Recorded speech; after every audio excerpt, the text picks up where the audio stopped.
L'apport de James Tobin à la gestion de portefeuille. Le théorème de séparation et le ratio Q. James Tobin, né en 1918, est le père de ce que l'on appelle le théorème de séparation. Après des études d'économie à Harvard, puis 4 ans passés à la guerre comme officier sur un destroyer, il devient docteur en économie en 1947 de l'université de Harvard. Il devient conseiller économique du président Kennedy en 1961 et 1962. Ses contributions principales concernent la gestion du risque, l'introduction de l'actif sans risque dans l'optimisation de portefeuille et le ratio de valorisation Q. Son article de référence est publié dans The Review of Economic Study, volume 25, issue 2, en février 1958. Il obtient le prix Nobel en économie en 1981. Le théorème de séparation. En tant qu'adepte de John Maynard Keynes introduit la notion de préférence pour la liquidité dans la gestion de portefeuille avec l'actif sans risque. Selon Keynes, les investisseurs ne sortent de la liquidité uniquement que dans l'espoir d'une rémunération supérieure. Pour Keynes, on est soit en liquidité, soit en placement à risque. Tobin explique que la variation des taux d'intérêt entraîne une incertitude qui conduit à modifier graduellement son investissement entre liquidité et actifs risqués. Il introduit le concept du théorème de séparation qui se décompose en 2 étapes. 1. Déterminer les poids relatifs de l'actif sans risque et les actifs risqués. 2. Déterminer l'allocation entre les actifs risqués. L'introduction de l'actif sans risque.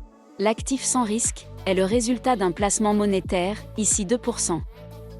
Tobin montre que l'on doit pouvoir se déplacer sur une nouvelle ligne en rouge. De 100% de l'actif sans risque sur l'axe Y à 100% du portefeuille à la fois sur la frontière efficiente et la ligne rouge. Il montre qu'il existe une zone supérieure à la frontière efficiente. Grâce à Tobin, on peut se déplacer sur la ligne rouge, par exemple, pour être au milieu, investir 50% dans l'actif sans risque et 50% dans le portefeuille efficient selon Markowitz. Maintenant, il suffira de modifier les pondérations entre 2 portefeuilles, l'un actif sans risque et l'autre le portefeuille efficient pour gérer le profil de risque que l'on veut obtenir. Le ratio de valorisation Q. Il s'agit de mesurer la sous- ou survalorisation d'une entreprise cotée. On divise la valorisation boursière d'une entreprise par sa valeur nette comptable. Q supérieur à 1 indique une situation où l'entreprise a intérêt à investir puisque le capital investi sera valorisé pour plus que son montant, créant ainsi de la valeur. Le marché anticipant une profitabilité de l'investissement supérieure à son coût. Q inférieur à 1 indique une situation où l'entreprise a plus intérêt à s'abstenir d'investir, car elle détruirait de la valeur. Le marché anticipant une profitabilité de l'investissement inférieure à son coût.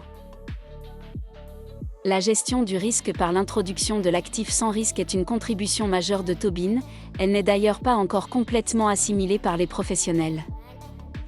Les portefeuilles par profil de risque proposés aux clients devraient être une simple combinaison d'un actif sans risque avec un portefeuille risqué, dont seules les pondérations changent. Le ratio Q de Tobin peut aider les gérants à sélectionner les actions.